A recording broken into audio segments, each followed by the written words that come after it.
ఈనాటి కార్యక్రమం వాస్తవానికి ఇప్పుడు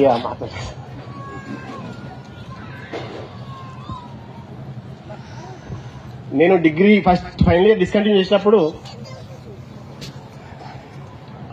ఇంట్లో ఆర్థిక పరిస్థితులతోటి 4 అక్కజల్లను మాకు మా అమ్మ ఇక్కడనే ఉంది.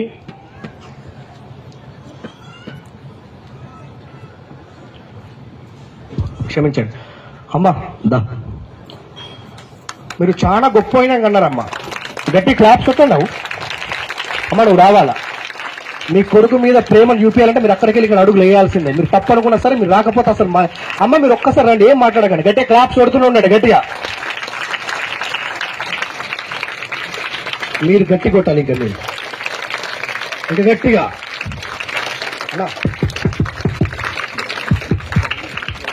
గట్టిగా. అమ్మ మీరు కూడా కొట్టాలమ్మా. మీ బిడ్డల గురించి ఇంత కష్టపడుతున్నటువంటి ఒక కొడుకును అందించినటువంటి కన్న తల్లి నచ్చుతున్నప్పుడు మనం మినిమం గ్రాడ్యుయేట్ గట్టిగా క్లాప్స్ కొడుతూ ఉండాలి.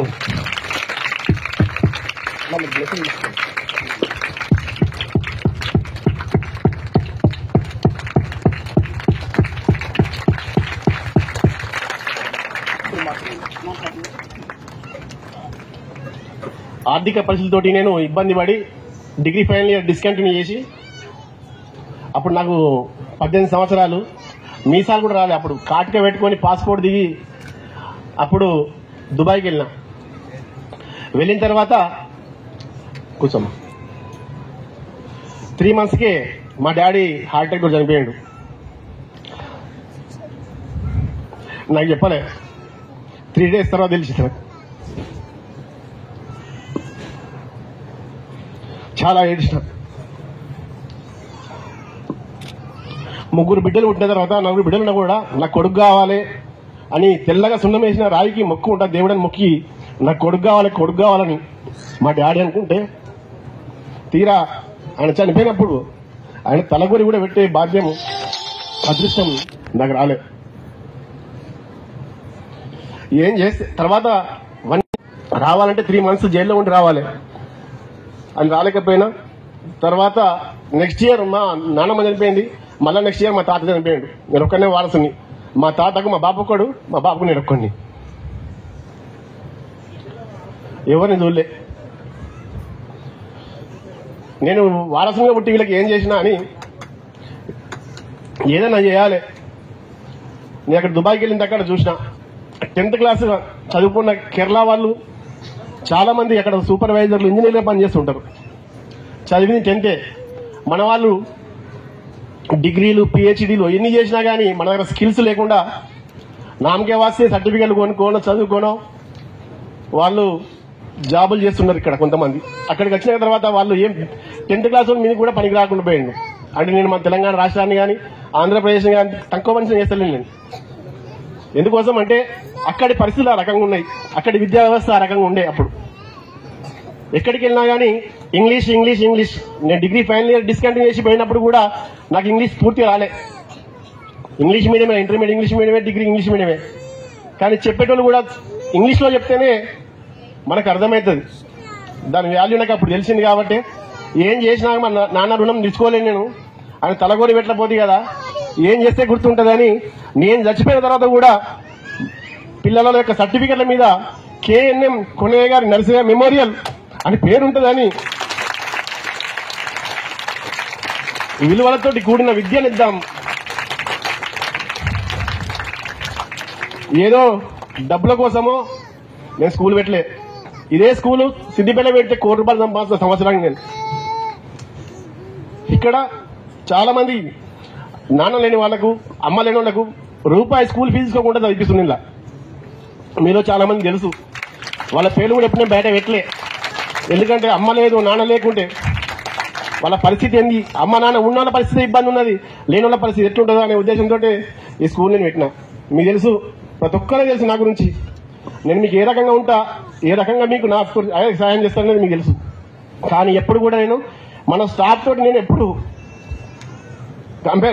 స్టాఫ్ విషయంలో ఎప్పుడు కూడా నేను కాంప్రమైజ్ కాలే. ఇప్పటికి కూడా 30,000, 20,000 శాలరీ ఇచ్చుకుంటూ నడిపిస్తున్నా. ఎందుకోసం అంటే మంచి చదువు చెప్పాలి, మంచి విద్యను ఇవ్వాలనే ఉద్దేశంతో మేము ఈరోజు ఈ కేఎన్ఎం స్కూల్ ఇంతగా చక్కగా మంచి నిష్ణాతులైన క్వాలిటీ టీచర్లతోటి డిఈడి బీఈడి చేసిన టీచర్లతోటి చదువు చెప్తున్నాం. ఏదో నామకే వాస్తే లేక చెప్పడం లేదు. ఎవడైనా రాజేశం వేస్తే రాజు లెక్కనే ఉండాలి. బాలసంతన్ రాజేశం వేసి రాజుపాటనే వాడాలి కానీ బాలసంతన్ పాట వాడద్దు అని ఒక శాస్త్రం ఉంది. రాజేశం వేస్తే రాజుపాటనే వాడాలి, బాలసంతన్ పాట వాడద్దు. అంటే ఇంగ్లీష్ మీడియం చదివే పిల్లాడు ఖచ్చితంగా must be speaking English only. ఇంగ్లీష్లే మాట్లాడాలి వాడు, ఇంగ్లీష్ లో పట్టు రావాలి. రేపు భవిష్యత్తులో మంచి భవిష్యత్తుకు మనం పునాది వేయాలి. ఏదో తూతు మంత్రంగా ఏదో నామకే వాస్తే బుక్కులు పెట్టి మనం స్కూల్ నడిపించుకుంటూ 100కు 100 మార్కులు వేస్తే మీకు తెలియదు. ఇంతమంది టీచర్లు ఉన్నారు, మీ పేరెంట్స్ ఉన్నారు ఇక్కడ ఏ టీచర్ చెప్తుంది ఏం కదా మీకు తెలుసా? తెలియదు, జస్ట్ నమ్మకం. సంత సార్ ఉన్నాడంటే నమ్మకం.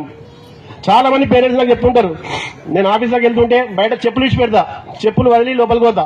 చాలా మంది చెప్పులు చూసే సార్ ఉన్నాడు, ఓకే మా పిల్లలకు భరోసా ఉందని చూసిపోతారు.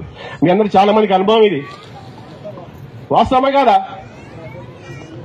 ఎందుకంటే ఆ నమ్మకాన్ని నేను వమ్ము చేయకుండా, లాభాపేక్ష లేకుండా ఈ పాఠశాలను నడిపిస్తున్నాం. వాస్తవానికి ఈ అవకాశం కూడా నాకు హరీష్ అని ఇచ్చిండు. మొన్న రీసెంట్ గా మనం మాట్లాడేటప్పుడు కూడా, అరే ఏం నడిపిస్తున్నావు రా స్కూల్, నైట్కి వెళ్తున్నావు మనసు నడిపిస్తున్నావు, దాంట్లో ఏం డబ్బులు వస్తున్నాయి ఏం కథను, ఎవరు చూసినా గానీ అందరికీ డిస్కౌంట్లు ఇస్తావట. ఎట్లా మరి ఎట్లా అవుతుందంటే, ఏం కాదు సార్ వాళ్ళ ఆశీర్వాదం మాకు ఉంటది. ఖచ్చితంగా నాకు ఏదో బిల్డింగ్లు కట్టాలి, బెంచ్ కాలేజ్ చేయాలని సోకు లేదు. రేపు పొద్దుగాల నా పిల్లలు ఫస్ట్ క్లాస్ లో పాస్ అయ్యి భవిష్యత్తులో మంచిగా సెటిల్ అయితే వాళ్ళే యాడ్ చేసుకుంటారు సార్. అంతకన్నా గొప్ప ఆస్తి ఏముంది సార్? డబ్బులు ఉంటాయి పోతాయి, కానీ ఒక గురువు అనేటువంటి ఒకసారి మనకు మార్గనిర్దేశం చేసిన తర్వాత మంచి విద్యనిచ్చినాక అతన్ని ఖచ్చితంగా జీవితకాలం గుర్తు పెట్టుకుంటాం. మనం ఎవరికి అని రెస్పెక్ట్ మన టీచర్కే ఇస్తాం. అలాంటి అవకాశం చాలా మంది నాకన్నా చదువుకున్న వాళ్ళు ఉండొచ్చు, నాకన్నా డబ్బులు ఎక్కువ ఉన్న వాళ్ళు ఉండొచ్చు, కానీ మీరు మాకన్నా మంచి మంచి బిల్డింగ్లు ఉండొచ్చు. మనం ఇంకా ఇక్కడ చూసి ఇక్కడ మన రేకుల షెడ్ వేసుకున్నాం. ఇంకా మన అంతమంది ఇంకా చిన్న ఘోరంగా ఉంటుండే కథ. దినదినంగా అభివృద్ధి చెందుకుంటూ మీ అందరి సహాయ సహకారాలతోటి ఈ రోజు మన కేఎన్ఎం స్కూల్ స్టార్టింగ్ పెట్టినప్పుడు 18 మంది ఉండే. కేఎన్ఎం అని స్కూల్ పెడితే మా డాడీ పేరు కేఎన్ఎం అంటే కోనయ్య గారు నర్సయ్య మెమోరియల్. కోనయ్య గారు నర్సయ్య మెమోరియల్ పెడితే కూడా అప్పుడు చాలా మంది ఎగతాళి చేసిరు. కోనయ్య గారు నర్సయ్య అంటే నిజం sir, to be honest, Konayya గారు నర్సయ్య మన ఫ్రీడమ్ ఫైటరా, స్వాతంత్ర సమరయోధుడా, గైన పేరు ఎందుకు పెట్టాలి అని అన్నారు. నాకు ఒకటే అనిపించింది, నాకు 10 మందికి సేవ చేసే ఆలోచన మనసు నాకు ఇచ్చిండు దేవుడు. ఆ దేవుడే మా బాపు పేరు పెట్టుకోవాలని అన్నాడు. కేఎన్ఎం స్కూల్ పెట్టిన. కేఎన్ఎం అంటే స్టార్టింగ్ పలకరాలే, చాలా మందికి కేఎన్ఎం అంటే పలకరాలే స్టార్టింగ్ లా. కేఎన్ఎం అంటే తర్వాత ఒకసారి ఉండే మాకు పరంజ్యోతి సార్ అని, సార్ ఈ పేరు పెడుతున్నా కానీ కేఎన్ఎం అని పెడుతున్నా, మరి పలకొస్తుందా సార్ అంటే ఒకటే చెప్పిండు ఆయన, మీ నంబర్ ఎప్పుడైనా కానీ చాలా మంది మొబైల్ నంబర్లు ఏం పెట్టుకుంటారు, ఆల్ 9s, ఆల్ 0s, 990, 990, 0000 పెట్టుకుంటారు. ఎప్పుడు అది మనమంటే ఒక ఐడెంటిఫికేషన్ లేకుండా, గుర్తింపు లేకుండా ఉంటే మీరు ఖచ్చితంగా ఒక మంచి స్థాయిలో, మంచి హోదాలో, నైతిక విలువలతోటి మనం జీవించినప్పుడు, మీరు మంచి వ్యక్తిగా ఉన్నప్పుడు, ఆపదలో ఆదుకుంటారని ఒక భరోసా నమ్మకం ఉన్నప్పుడు మీ నంబర్ అందరూ ఎలాంటి నంబర్ అయినా సీక్వెన్స్ ఎట్లున్నా కానీ ఖచ్చితంగా నంబర్ నోట్ చేసుకుంటాం, మనం బట్టి పట్టుకుంటాం. అది అంతే. ఫోన్ నంబర్ మంచిగా ఉంటున్నాం, పేరు మంచిగా కాదు, పేరు మంచిగా ఉంటుందో మంచిగా కాదు, మనిషి అందంగా ఉంటుందో కాదు, మనిషి నైతిక విలువలతో ఉండాలి, తిన్నరేవు తెలవాలనే ఉద్దేశంతో ఉండాలని కోరుకుంటూ, అలాగే హరీష్ అన్న కూడా ఎందుకు చెప్తున్నా అంటే మళ్ళీ రంజిత్ భాయ్ రానికి చాలా కష్టమైంది నాకు. వాస్తవానికి ఆయన చాలా సీనియర్, కొన్ని లక్షల మందికి చెప్పిండు. ఆయన ఒక ప్రోగ్రామ్ చేయాలంటే దాదాపు 4-5 వేల మంది ఉండాలి అలా. మనది చిన్న పాఠశాల, వాళ్ళతో పోల్చుకుంటే 450 మంది పిల్లలు మనకు అంతే. కానీ హరీష్ అన్న సహాయంతో ఒక మాట చెప్పగానే హరీష్ అన్న మన తమ్ముడే నడిపిస్తుండు, మంచిగా నైతిక విలువలతోటి మంచిగా నడిపిస్తుండు, వానికి మనం సపోర్ట్ ఇద్దాం. మనం ఏం చేసేది లేదు, మోడల్ సపోర్ట్ ఇద్దాం. వాళ్ళ పిల్లలు కూడా మంచిగా మారుతారు, తల్లిదండ్రులు కూడా వాళ్ళ మార్పు తీసుకురండి. విద్యార్థులకు చక్కని విద్యను అందిస్తారు కదా వాళ్ళు, వాళ్ళకి మనం చేరువ వారు ఉందామని చెప్పగానే ఈ కార్యక్రమానికి వచ్చినందుకు రంజిత్ అన్నకు మరియు సీనన్నకు అయితే ప్రత్యేక ధన్యవాదాలు. ఈ కార్యక్రమం ఇంత విజయవంతం చేసినందుకు మీ అందరికీ ధన్యవాదాలు చేస్తూ, ఈ కార్యక్రమాన్ని ఇక్కడ ఈ అవకాశం ఇచ్చినందుకు హరీష్ అన్నకు ఈ ప్రోగ్రాం నేను అంకితం చేస్తున్నా. అందరూ గట్టిగా హరీష్ అన్న కోసం చప్పట్లు కొట్టాలి. Thank you very much. భవిష్యత్తులో కూడా మీరు మంచిగా పిల్లల్ని చదివించాలి. ఇక్కడే చదివించాలి కానీ మీ బుద్ధి ఉంటే ఎక్కడ చదివించినా సరే కానీ చదివించిన మాత్రం మంచిగా చదివించాలి. ఒక విద్యార్థికి మంచి చదువు చెప్పిస్తే ఏమైతే చెప్పన్నా, మీరు బిల్డింగ్లు కట్టాలో జాగలు గుణాల్లో ఆలోచించకండి. మన జాగలు ఎన్ని ఉన్నాయి, బిల్డింగ్లు ఎవరు చూడరు. రేపు పొద్దుగాల మీరు జాగలు బిల్డింగ్లు కొన్నా ఆస్తులు కొన్నా కానీ మీకు కొడుకు ప్రయోజకుడు అయితేనే వాటి విలువ అట్లే ఉంటుంది. ఒకవేళ వాడు ప్రయోజకుడు కాకుండా ఒకవేళ వాడు ఏమైతుంది సార్, ఒకవేళ వాడు అయితే మన ఆస్తులు మొత్తం కడ నాకేస్తాడు, 10 తరాలు ఆగమవుతాయి. లేకపోతే మంచిగా ప్రయోజనం ఉంటే వాడి జ్ఞానం మంచిగా వస్తే, మంచిగా చదువు వస్తే, మంచి విద్య వస్తే, మంచి ప్రవర్తనతో వాడు మంచి భవిష్యత్తు పెంచుకున్న తర్వాత వాడు 10 తరాలు తిన్న తరగని ఆస్తిని మనకు కూడబెడతాడు. కాబట్టి వాళ్ళ పిల్లల భవిష్యత్తు కోసం నేను బిల్డింగ్ కట్టుకున్నా జాగాలు కొనుక్కున్నాను కాదు, వానికి ఎంత చదివిస్తున్నాం అనేది ఇంపార్టెంట్. ఇంకొక 1 minute చెప్తా సార్, స్కూల్ విషయం 1 minute చెప్తాం మళ్ళీ సార్. ఒక్క నిమిషం. ఏ స్కూల్ అయినా కానీ ఇప్పుడు మనం స్కూల్కి పంపిస్తున్నాం, ఏదో స్కూల్కి పోయినాం కదా ఫీజు కట్టినాం కదా అనుకుంటే సరిపోదు. ఏ స్కూల్ అయినా కానీ చిన్నప్పుడు పుట్టినాగా వాడు ఎప్పుడైతే లేస్తాడు నిద్రకి లేచినప్పుడు వాడికి గంట సేపు మీ దగ్గర ఉంటాడు. ఆ గంట సేపట్లో వాడికి కాళ్ళకు బ్రేక్ఫాస్ట్, వాష్రూమ్ పోయొచ్చుడు, కాలకృత్యాలుగా అయిపోతుంది. తర్వాత స్కూల్కి పంపిస్తారు. వాడి తర్వాత ఇంటికి వచ్చేసరికి సాయంత్రం 5, 6 అవుతుంది, 5, 6 అవుతుంది. 6 గంటలకు వచ్చినాక ఒక అర్ధ గంట సేపు వాడికి మొబైల్ ఇస్తారు, టీవీ పట్టిస్తారు, చేస్తారు. ఆ గంట సేపటికి హ్యాష్టాగ్ అవుతుంది మనకు. అరే ఇంకొంతసేపు సార్ సీక్రెట్ దగ్గర ఉంచుకుంటే మంచిగా ఇంకా 7 గంటల దగ్గర మంచిగా ఉండి సెకండ్ సాటర్డే కూడా క్లాస్ పెడుతుండు, సండే క్లాస్ పెడుతుండు అని ఎంతమంది ఇట్టుకున్నా నాకు తెలుసు. ఎందుకంటే సార్ సెకండ్ సాటర్డే అయితే వీళ్ళు పండలకు పోదామా, పబ్బాలకు పోదామా, లేకపోతే చుట్టాల చూపు పోదామా అనుకుంటారు. అది హ్యూమన్ బీయింగ్ సైకాలజీగా. కానీ మాకేమనిపిస్తుంది, పండగ సెలవులు వచ్చాయంటే ఖచ్చితంగా వాళ్ళకి హోంవర్క్ చేయాలి, సెకండ్ సాటర్డే హోంవర్క్ చేయాలి, సండే హోంవర్క్ చేయాలి, వాళ్ళు అదే ట్రాన్స్లు ఉండాలి, బండి పట్టాలు తగ్గదు అనే ఉద్దేశం మాకుంటుంది. అందుకే విద్యార్థుల యొక్క తల్లిదండ్రులు దయచేసి టీవీలు, మొబైల్లకు అడిక్ట్ కాకుండా, పిల్లలు కాకుండా, మీరు కూడా దాదాపు చాలా మంది తెలుసు, పేరెంట్స్ ఏమో భర్తలేమో వాళ్ళు న్యూస్ కావాలంటారు, మీరేమో సీరియల్ కావాలంటారు, వాడేమో పబ్జీ కావాలంటాడు. తీరా మీ ఇద్దరికి గొడవ అవుతుంటే పిల్లల భవిష్యత్తు ఆగమవుతుంది. దయచేసి ఇంట్లో టీవీలు బంద్ చేయండి, డిష్లు ఉంటే బంద్ చేయండి. చదువుకునే పిల్లలు 10th క్లాస్ అయిపోయేదాకా మనం ఏం చేయొద్దు. వాని జ్ఞానం వానికి వచ్చేదాకా మనం ఖచ్చితంగా వానికి ఒక మంచి, వానికి టీవీ ఇస్తున్నామంటే, టీవీ పెట్టి చూపిస్తున్నామంటే, మొబైల్ ఇస్తున్నామంటే వాడిని చెడగొట్టేదాంట్లో ఫస్ట్ వ్యక్తి నువ్వే. ఇందాక మనం మంచి చెప్పి రాదు, వాళ్ళు చెడిపోవాలన్నా కానీ మనమే ఉంటాం. కాబట్టి దయచేసి మీ అందరూ పిల్లల్ని మంచిగా చదివించుకోవాలని కోరుకుంటూ ఈ అవకాశం ఇచ్చినందుకు ధన్యవాదాలు. Thank you. ఎవరు పోవద్దు, అందరికీ మంచిగా లంచ్ అరేంజ్ చేసినాం, నిమ్మలంగా వెళ్ళి తిందాం. ప్రోగ్రామ్ అయిపోలే మనం ఇంకా. ఇప్పుడు సార్లు వాళ్ళు ముందు వచ్చింది కాబట్టి అయిపోయింది. నెక్స్ట్ మనకి యాక్చువల్లీ గ్రాడ్యుయేషన్ డే ఉంది. మనకు గ్రాడ్యుయేషన్ డే అట్లే ఉంది, తిన్నాక మళ్ళీ మనం కూర్చున్నాం, అది తొందరగా అయిపోతుంది. తర్వాత ప్రత్యక్ష దేవతలకు పాదాభివందనం. ప్రత్యక్ష దేవతలు అంటే ఎవరు ఉంటారు? అమ్మా నాన్నకు పాదాభివందనం చేయాలని అందరినీ, తల్లిదండ్రులు వచ్చిన వాటి అందరినీ కూర్చోబెట్టి ఇక్కడ అంటే 1 by 1 క్లాస్ వైజ్ పిలుచుకుంటాం. ఒకసారి 4 గంటల 5 గంటల పిలుచుకొని ఇక్కడ కూర్చోబెట్టి మీ పిల్లలు వచ్చి మీ కాళ్ళకు నమస్కారం చేస్తారు.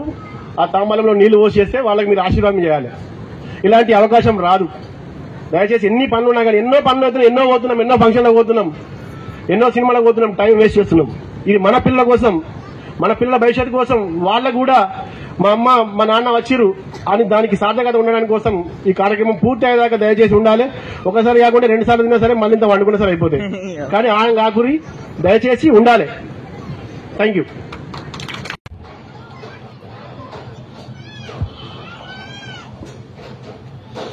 ఈనాటి కార్యక్రమం వాస్తవానికి ఇప్పుడు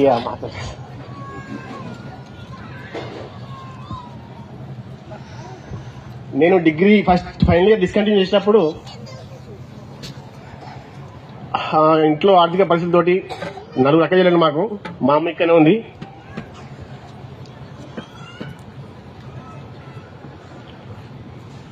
క్షమించండి అమ్మా, దా మీరు చాలా గొప్ప అయినా అన్నారమ్మా. గట్టి క్లాప్స్ కొట్టండి. అమ్మ నువ్వు రావాలా, మీ కొడుకు మీద ప్రేమను చూపించాలంటే మీరు అక్కడికి వెళ్ళి ఇక్కడ అడుగులు వేయాల్సిందే. మీరు తప్పు అనుకున్నా సరే, మీరు రాకపోతే అసలు అమ్మ మీరు ఒక్కసారి రండి, ఏం మాట్లాడకండి, గట్టిగా క్లాప్స్ కొడుతూనే ఉండండి. గట్టిగా మీరు గట్టి కొట్టాలి, ఇంకా మీరు ఇంకా గట్టిగా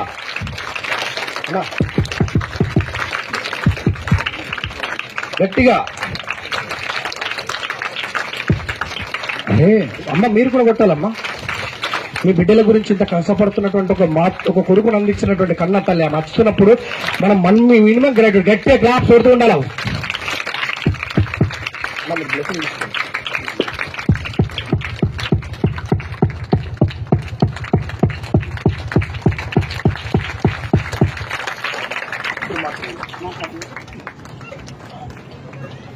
ఆర్థిక పరిస్థితులతోటి నేను ఇబ్బంది పడి డిగ్రీ ఫైనల్ ఇయర్ డిస్కంటిన్యూ చేసి అప్పుడు నాకు 18 సంవత్సరాలు, మీసాలు కూడా రాలే. అప్పుడు కాటిక పెట్టుకొని పాస్పోర్ట్ దిగి అప్పుడు దుబాయ్కి వెళ్ళినా. వెళ్ళిన తర్వాత కూర్చోమ్మా 3 monthsకే మా డాడీ హార్ట్ అటాక్ చనిపోయాడు. నాకు చెప్పలే, 3 days తర్వాత తెలిసింది. చాలా ఏడ్చిన. 3 బిడ్డలు పుట్టిన తర్వాత 4 బిడ్డలున్నా కూడా నాకు కొడుకు కావాలి అని తెల్లగా సున్నం వేసిన రాయికి మొక్కు ఉంటా, దేవుడని మొక్కి నాకు కొడుకు కావాలని మా డాడీ అనుకుంటే తీరా ఆయన చనిపోయినప్పుడు ఆయన తలగొరి కూడా పెట్టే భాగ్యం అదృష్టం నాకు రాలే. ఏం చేస్తే తర్వాత రావాలంటే 3 months జైల్లో ఉండి రావాలి అని రాలేకపోయినా. తర్వాత నెక్స్ట్ ఇయర్ మా నాన్నమ్మ చనిపోయింది, మళ్ళీ నెక్స్ట్ ఇయర్ మా తాత చనిపోయాడు. నేను ఒక్కనే వారసుని. మా తాతకు మా బాబు ఒక్కడు, మా బాబుకు నేను ఒక్కడిని. ఎవరిని చూడలే. నేను వారసుగా పుట్టి వీళ్ళకి ఏం చేసినా అని ఏదైనా చేయాలి. నేను అక్కడ దుబాయ్కి వెళ్ళిన అక్కడ చూసిన 10th class చదువుకున్న కేరళ వాళ్ళు చాలా మంది అక్కడ సూపర్వైజర్లు, ఇంజనీర్లు పనిచేస్తుంటారు. చదివింది 10th. మన వాళ్ళు డిగ్రీలు, PhDలు ఎన్ని చేసినా కానీ మన దగ్గర స్కిల్స్ లేకుండా నామకే వాస్తే సర్టిఫికెట్లు కొనుక్కోనో చదువుకోనో వాళ్ళు జాబులు చేస్తున్నారు. ఇక్కడ కొంతమంది అక్కడికి వచ్చిన తర్వాత వాళ్ళు ఏం 10th class మీద కూడా పనికి రాకుండా పోయిండు. అంటే నేను మన తెలంగాణ రాష్ట్రాన్ని కానీ ఆంధ్రప్రదేశ్ కానీ తక్కువ మనిషిని చేస్తలేను నేను. ఎందుకోసం అంటే అక్కడి పరిస్థితులు ఆ రకంగా ఉన్నాయి, అక్కడి విద్యా వ్యవస్థ ఆ రకంగా ఉండే. అప్పుడు ఎక్కడికి వెళ్ళినా కానీ ఇంగ్లీష్. నేను డిగ్రీ ఫైనల్ ఇయర్ డిస్కంటిన్యూ చేసి పోయినప్పుడు కూడా నాకు ఇంగ్లీష్ పూర్తి రాలే. ఇంగ్లీష్ మీడియమే, ఇంటర్మీడియట్ ఇంగ్లీష్ మీడియమే, డిగ్రీ ఇంగ్లీష్ మీడియమే. కానీ చెప్పేటోళ్ళు కూడా ఇంగ్లీష్లో చెప్తేనే మనకు అర్థమవుతుంది. దాని వాల్యూ నాకు అప్పుడు తెలిసింది. కాబట్టి ఏం చేసినా మా నాన్న రుణం తీసుకోలేను నేను. ఆయన తలగోరి పెట్టలేకపోతే కదా ఏం చేస్తే గుర్తుంటుందని నేను చచ్చిపోయిన తర్వాత కూడా పిల్లల యొక్క సర్టిఫికెట్ల మీద KNM కొనయ్య గారి నరసింహ మెమోరియల్ అని పేరుంటుందని విలువలతోటి కూడిన విద్యనిద్దాం. ఏదో డబ్బుల కోసమో నేను స్కూల్ పెట్టలే. ఇదే స్కూలు సిద్దిపేట పెడితే ₹1 కోటి సంపాదిస్తున్న సంవత్సరానికి నేను. ఇక్కడ చాలా మంది నాన్న లేని వాళ్లకు, అమ్మ లేని వాళ్లకు రూపాయి స్కూల్ ఫీజు తీసుకోకుండా చదివిస్తుంది. ఇలా మీలో చాలా మంది తెలుసు. వాళ్ళ పేర్లు కూడా ఎప్పుడు బయట పెట్టలే. ఎందుకంటే అమ్మ లేదు, నాన్న లేకుంటే వాళ్ళ పరిస్థితి ఏంది, అమ్మ నాన్న ఉన్న పరిస్థితి ఇబ్బంది ఉన్నది, లేని వాళ్ళ పరిస్థితి ఎట్లుంటుందో అనే ఉద్దేశంతో ఈ స్కూల్ నేను పెట్టినా. మీకు తెలుసు, ప్రతి ఒక్కరూ తెలుసు నా గురించి. నేను మీకు ఏ రకంగా ఉంటా, ఏ రకంగా మీకు నా సహాయం చేస్తానని మీకు తెలుసు. కానీ ఎప్పుడు కూడా నేను మన స్టాఫ్ తోటి నేను ఎప్పుడు స్టాఫ్ విషయంలో ఎప్పుడు కూడా నేను కాంప్రమైజ్ కాలే. ఇప్పటికి కూడా 30,000, 20,000 శాలరీ ఇచ్చుకుంటూ నడిపిస్తున్నా. ఎందుకోసం అంటే మంచి చదువు చెప్పాలి, మంచి విద్యను ఇవ్వాలనే ఉద్దేశంతో మేము ఈరోజు ఈ KNM స్కూల్ ఇంతగా చక్కగా మంచి నిష్ణాతులైన క్వాలిటీ టీచర్లతోటి, DED, BED చేసిన టీచర్లతోటి చదువు చెప్తున్నాం. ఏదో నామకే వాస్తే లేక చెప్పడం లేదు. ఎవడైనా రాజేశం వేస్తే రాజు లెక్కనే ఉండాలి. బాలసంతన్ రాజేశం వేసి రాజుపాటనే వాడాలి, కానీ బాలసంతన్ పాట వాడద్దు అని ఒక శాస్త్రం ఉంది. రాజేశం వేస్తే రాజుపాటనే వాడాలి, బాలసంతన్ పాట వాడద్దు. అంటే ఇంగ్లీష్ మీడియం చదివే పిల్లాడు ఖచ్చితంగా must be speaking English only. ఇంగ్లీష్లే మాట్లాడాలి వాడు. ఇంగ్లీష్లో పట్టు రావాలి. రేపు భవిష్యత్తులో మంచి భవిష్యత్తుకు మనం పునాది వేయాలి. ఏదో తూతు మంత్రంగా ఏదో నామకే వాస్తే బుక్కులు పెట్టి మనం స్కూల్ నడిపించుకుంటూ 100కు 100 మార్కులు వేస్తే మీకు తెలియదు. ఇంతమంది టీచర్లు ఉన్నారు, మీరు పేరెంట్స్ ఉన్నారు ఇక్కడ ఏ టీచర్ చెప్తుంది ఏం కదా మీకు తెలుసా? తెలియదు. జస్ట్ నమ్మకం. సంతసాలు ఉన్నాయంటే నమ్మకం. చాలా మంది పేరెంట్స్ నాకు చెప్తుంటారు, నేను ఆఫీస్లోకి వెళ్తుంటే బయట చెప్పులు ఇచ్చి పెడతా, చెప్పులు వదిలి లోపలికి పోతా. చాలా మంది చెప్పులు చూసే సార్ ఉన్నాడు, ఓకే మా పిల్లలకు భరోసా ఉందని చూసిపోతారు. మీ అందరూ చాలా మందికి అనుభవం ఇది. వాస్తవమే కాదా? ఎందుకంటే ఆ నమ్మకాన్ని నేను వమ్ము చేయకుండా, లాభాపేక్ష లేకుండా ఈ పాఠశాలను నడిపిస్తున్నాం. వాస్తవానికి ఈ అవకాశం కూడా నాకు హరీష్ అన్న ఇచ్చిండు. మొన్న రీసెంట్ గా మనం మాట్లాడేటప్పుడు కూడా, అరే ఏం నడిపిస్తున్నావు రా స్కూలు, నైట్కి వెళ్తాం మన స్కూల్ నడిపిస్తున్నావు, దాంట్లో ఏం డబ్బులు వస్తున్నాయి ఏం కథను, ఎవరు చూసినా గానీ అందరికి డిస్కౌంట్లు ఇస్తావట. ఎట్లా మరి ఎట్లా పోతుంది అంటే, ఏం కాదు సార్, వాళ్ళ ఆశీర్వాదం మాకు ఉంటుంది. ఖచ్చితంగా నాకు ఏదో బిల్డింగ్లు కట్టాలి, బెంచ్ కాలేజ్ చేయాలని సోకలేదు. రేపు పొద్దుగాల నా పిల్లలు ఫస్ట్ క్లాస్ లో పాస్ అయ్యి భవిష్యత్తులో మంచిగా సెటిల్ అయితే వాళ్ళే యాడ్ చేసుకుంటారు సార్. అంతకన్నా గొప్ప ఆస్తి ఏముంది సార్? డబ్బులు ఉంటాయి పోతాయి, కానీ ఒక గురువు అనేటువంటి ఒకసారి మనకు మార్గనిర్దేశం చేసిన తర్వాత మంచి విద్యనిచ్చినాక అతన్ని ఖచ్చితంగా జీవితకాలం గుర్తు పెట్టుకుంటాం. మనం ఎవరికి అని రెస్పెక్ట్ మన టీచర్కే ఇస్తాం. అలాంటి అవకాశం చాలా మంది నాకన్నా చదువుకున్న వాళ్ళు ఉండొచ్చు, నాకన్నా డబ్బులు ఎక్కువ ఉన్న వాళ్ళు ఉండొచ్చు, కానీ మీరు మాకన్నా మంచి మంచి బిల్డింగ్లు ఉండొచ్చు. మనం ఇంకా ఇక్కడ చూసి ఇక్కడ మన రేకుల షెడ్ వేసుకున్నాం. ఇంకా మన అంతమంది ఇంకా చిన్న ఘోరంగా ఉంటుండే కథ. దినదినంగా అభివృద్ధి చెందుకుంటూ మీ అందరి సహాయ సహకారాలతోటి ఈ రోజు మన కేఎన్ఎం స్కూల్ స్టార్టింగ్ పెట్టినప్పుడు 18 మంది ఉండే. కేఎన్ఎం అని స్కూల్ పెడితే మా డాడీ పేరు కేఎన్ఎం అంటే కోనయ్య గారు నరసయ్య మెమోరియల్. కోనయ్య గారు నరసయ్య మెమోరియల్ పెడితే కూడా అప్పుడు చాలా మంది ఎగతాళి చేసిరు. కోనయ్య గారు నరసయ్య అంటే నిజం sir, to be honest. Konayya గారు నరసయ్య మన ఫ్రీడమ్ ఫైటరా, స్వాతంత్ర సమరయోధుడా, గైన పేరు ఎందుకు పెట్టాలి అని అన్నారు. నాకు ఒకటే అనిపించింది, నాకు 10 మందికి సేవ చేసే ఆలోచన మనసు నాకు ఇచ్చిండు దేవుడు. ఆ దేవుడే మా బాపేనే పెట్టుకోవాలని అన్నాడు. కేఎన్ఎం స్కూల్ పెట్టిన. కేఎన్ఎం అంటే స్టార్టింగ్ పలకరాలే, చాలా మందికి కేఎన్ఎం అంటే పలకరాలే స్టార్టింగ్ లా. కేఎన్ఎం అంటే తర్వాత ఒక సార్ ఉండే మాకు పరంజ్యోతి సార్ అని. సార్ ఈ పేరు పెడుతున్నా కానీ కేఎన్ఎం అని పెడుతున్నా, మరి పలకస్తా సార్ అంటే ఒకటే చెప్పిండు ఆయన, మీ నంబర్ ఎప్పుడైనా కానీ చాలా మంది మొబైల్ నంబర్లు ఏం పెట్టుకుంటారు, ఆల్ 9s, ఆల్ 0s, 999, 990, 0000 పెట్టుకుంటారు. ఎప్పుడు అది మనమంటే ఒక ఐడెంటిఫికేషన్ లేకుండా, గుర్తింపు లేకుండా ఉంటే మీరు ఖచ్చితంగా ఒక మంచి స్థాయిలో, మంచి హోదాలో, నైతిక విలువలతోటి మనం జీవించినప్పుడు, మీరు మంచి వ్యక్తిగా ఉన్నప్పుడు, ఆపదలో ఆదుకుంటారని ఒక భరోసా, నమ్మకం ఉన్నప్పుడు మీ నంబర్ అందరూ ఎలాంటి నంబర్ అయినా సీక్వెన్స్ ఎట్లున్నా కానీ ఖచ్చితంగా నంబర్ నోటే చేసుకుంటాం, మనం బట్టి పట్టుకుంటాం. అది అంతే. ఫోన్ నంబర్ మంచిగా ఉంటున్నాం, పేరు మంచి కాదు, పేరు మంచిగా ఉంటుందో మంచిగా కాదు, మనిషి అందంగా ఉంటుందో కాదు, మనిషి నైతిక విలువలతో ఉండాలి, తిన్నరేవు దలవాలనే ఉద్దేశంతో ఉండాలని కోరుకుంటూ, అలాగే హరీష్ అన్న కూడా ఎందుకు చెప్తున్నా అంటే మళ్ళీ రంజిత్ భాయ్ రానికి చాలా కష్టమైంది నాకు. వాస్తవానికి ఆయన చాలా సీనియర్, కొన్ని లక్షల మందికి చెప్పిండు ఆయన ఒక ప్రోగ్రామ్ చేయాలంటే దాదాపు 4-5 వేల మంది ఉండాలి. అలా మనది చిన్న పాఠశాల, వాళ్ళతో పోల్చుకుంటే 450 మంది పిల్లలు మనకు అంతే. కానీ హరీష్ అన్న సహాయంతో ఒక మాట చెప్పగానే హరీష్ అన్న మన తమ్ముడే నడిపిస్తుండు, మంచిగా నైతిక విలువలతోటి మంచిగా నడిపిస్తుండు. వానికి మనం సపోర్ట్ ఇద్దాం, మనం ఏం చేసేది లేదు, మోరల్ సపోర్ట్ ఇద్దాం. వాళ్ళ పిల్లలు కూడా మంచిగా మారుతారు, తల్లిదండ్రులు కూడా వాళ్ళ మార్పు తీసుకురండి. విద్యార్థులకు చక్కని విద్యను అందిస్తారు కదా వాళ్ళకి మనం చేదోడు వాళ్ళు ఉందామని చెప్పగానే ఈ కార్యక్రమానికి వచ్చినందుకు రంజిత్ అన్నకు మరియు సీనన్నకు అయితే ప్రత్యేక ధన్యవాదాలు. ఈ కార్యక్రమం ఇంత విజయవంతం చేసినందుకు మీ అందరికీ ధన్యవాదాలు చేస్తూ, ఈ కార్యక్రమాన్ని ఇక్కడ ఈ అవకాశం ఇచ్చినందుకు హరీష్ అన్నకు ఈ ప్రోగ్రామ్ నేను అంకితం చేస్తున్నా. అందరూ గట్టిగా హరీష్ అన్న కోసం చప్పట్లు కొట్టాలి.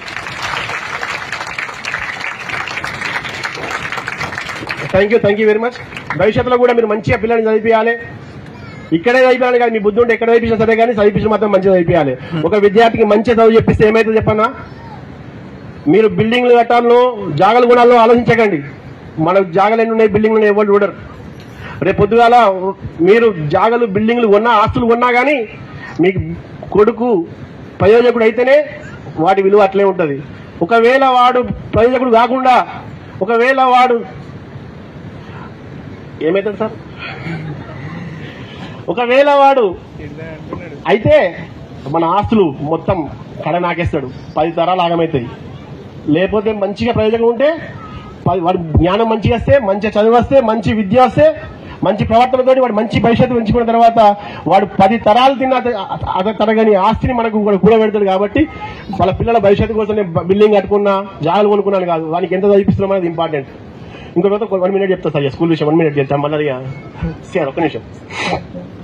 స్కూల్ ఏ స్కూల్ అయినా కానీ ఇప్పుడు మనం స్కూల్ పంపిస్తున్నాం, ఏదో స్కూల్ పోయినాం కదా, ఫీజు కట్టినాం కదా అనుకుంటే సరిపోదు. ఏ స్కూల్ అయినా కానీ చిన్నప్పుడు పుట్టినాగా వాడు ఎప్పుడైతే లేస్తాడు, నిద్రకి లేచినప్పుడు వాడికి 1 గంట సేపు మీ దగ్గర ఉంటాడు. ఆ 1 గంట సేపట్లో వానికి కాళ్ళకు బ్రేక్ఫాస్ట్, వాష్రూమ్ పోయొచ్చుడు, కాలకృత్యాలకి అయిపోతుంది. తర్వాత స్కూల్కి పంపిస్తారు. వాడి తర్వాత ఇంటికి వచ్చేసరికి సాయంత్రం 5-6 అవుతుంది, 5-6 అవుతుంది. 6 గంటలకు వచ్చినాక ఒక అర్ధగంట సేపు వాడికి మొబైల్ ఇస్తారు, టీవీ పట్టిస్తారు, చేస్తారు. ఆ గంట సేపటికి హ్యాష్టాగ్ అవుతుంది మనకు. అరే ఇంకొంతసేపు సార్ సీక్రెట్ అయితే ఉంచుకుంటే మంచిగా ఉండి, ఇంకా 7 గంటల దగ్గర మంచిగా ఉండి, సెకండ్ సాటర్డే కూడా క్లాస్ పెడుతుండు, సండే క్లాసే పెడుతుండు అని ఎంతమంది ఇట్టుకున్నా నాకు తెలుసు. ఎందుకంటే సార్ సెకండ్ స్టాండర్డ్ అయితే వీళ్ళు పండుగలకు పోదామా పబ్బాలకు పోదామా లేకపోతే చుట్టాల చూపు పోదామా అనుకుంటారు. అది హ్యూమన్ బీయింగ్ సైకాలజీగా. కానీ మాకేమనిపిస్తుంది, పండగ సెలవులు వచ్చాయంటే ఖచ్చితంగా వాళ్ళకి హోంవర్క్ ఇవ్వాలి, సెకండ్ స్టాండర్డ్ హోంవర్క్ ఇవ్వాలి, సండే హోంవర్క్ ఇవ్వాలి, వాళ్ళు అదే ట్రాన్స్లు ఉండాలి, బండి పట్టాలు తగ్గవద్దు అనే ఉద్దేశం మాకుంటుంది. అందుకే విద్యార్థుల యొక్క తల్లిదండ్రులు దయచేసి టీవీలు మొబైల్లకు అడిక్ట్ కాకుండా పిల్లలు కాకుండా మీరు కూడా దాదాపు చాలా మంది తెలుసు, పేరెంట్స్ ఏమో భర్తలేమో వాళ్ళు న్యూస్ కావాలంటారు, మీరేమో సీరియల్ కావాలంటారు, వాడేమో పబ్జీ కావాలంటాడు. తీరా మీ ఇద్దరికి గొడవ అవుతుంటే పిల్లల భవిష్యత్తు ఆగమవుతుంది. దయచేసి ఇంట్లో టీవీలు బంద్ చేయండి, డిష్లు ఉంటే బంద్ చేయండి. చదువుకునే పిల్లలు 10th క్లాస్ అయిపోయేదాకా మనం ఏం చేయొద్దు. వాని జ్ఞానం వానికి వచ్చేదాకా మనం ఖచ్చితంగా వానికి ఒక మంచి వానికి టీవీ ఇస్తున్నామంటే, టీవీ పెట్టి చూపిస్తున్నామంటే, మొబైల్ ఇస్తున్నామంటే వాడిని చెడగొట్టేదంటే ఫస్ట్ వ్యక్తి నువ్వే. ఇందాక మనం మంచి చెప్పి రాదు, వాళ్ళు చెడిపోవాలన్నా కానీ మనమే ఉంటాం. కాబట్టి దయచేసి మీ అందరూ పిల్లల్ని మంచిగా చదివించుకోవాలని కోరుకుంటూ ఈ అవకాశం ఇచ్చినందుకు ధన్యవాదాలు. Thank you. ఎవరు పోవద్దు, అందరికీ మంచిగా లంచ్ అరేంజ్ చేసినాం, నిమ్మలంగా వెళ్ళి తిందాం. ప్రోగ్రామ్ అయిపోలే మనం ఇంకా. ఇప్పుడు సార్లు వాళ్ళు ముందు వచ్చారు కాబట్టి అయిపోయింది. నెక్స్ట్ మనకి యాక్చువల్లీ గ్రాడ్యుయేషన్ డే ఉంది. మనకు గ్రాడ్యుయేషన్ డే అట్లే ఉంది. తిన్నాక మళ్ళీ మనం కూర్చుందాం, అది తొందరగా అయిపోతుంది. తర్వాత ప్రత్యక్ష దేవతలకు పాదాభివందనం. ప్రత్యక్ష దేవతలు అంటే ఎవరు ఉంటారు? అమ్మా నాన్నకు పాదాభివందనం చేయాలని అందరినీ తల్లిదండ్రులు వచ్చిన వాటి అందరినీ కూర్చోబెట్టి ఇక్కడ అంటే 1 by 1 క్లాస్ వైజ్ పిలుచుకుంటాం. ఒకసారి 4 గంటలు 5 గంటల పిలుచుకొని ఇక్కడ కూర్చోబెట్టి మీ పిల్లలు వచ్చి మీ కాళ్ళకు నమస్కారం చేస్తారు. ఆ తాంబూలంలో నీళ్లు పోసి చేస్తే వాళ్ళకి మీరు ఆశీర్వాదం చేయాలి. ఇలాంటి అవకాశం రాదు. దయచేసి ఎన్ని పనులు ఉన్నా కానీ, ఎన్నో పనులు అవుతున్నాం, ఎన్నో పోతున్నాం, ఎన్నో ఫంక్షన్లకు పోతున్నాం, ఎన్నో సినిమాలకు పోతున్నాం, టైం వేస్ట్ చేస్తున్నాం. ఇది మన పిల్లల కోసం, మన పిల్లల భవిష్యత్తు కోసం. వాళ్ళకు కూడా మా అమ్మ మా నాన్న వచ్చిరు అని దానికి సార్థకత ఉండడానికి కోసం ఈ కార్యక్రమం పూర్తి అయ్యేదాకా దయచేసి ఉండాలి. ఒకసారి కాకుండా 2 సార్లు తిన్నా సరే మళ్ళీ ఇంత వండుకున్న సరే అయిపోతాయి. కానీ ఆయన కాకురి దయచేసి ఉండాలి. Thank you.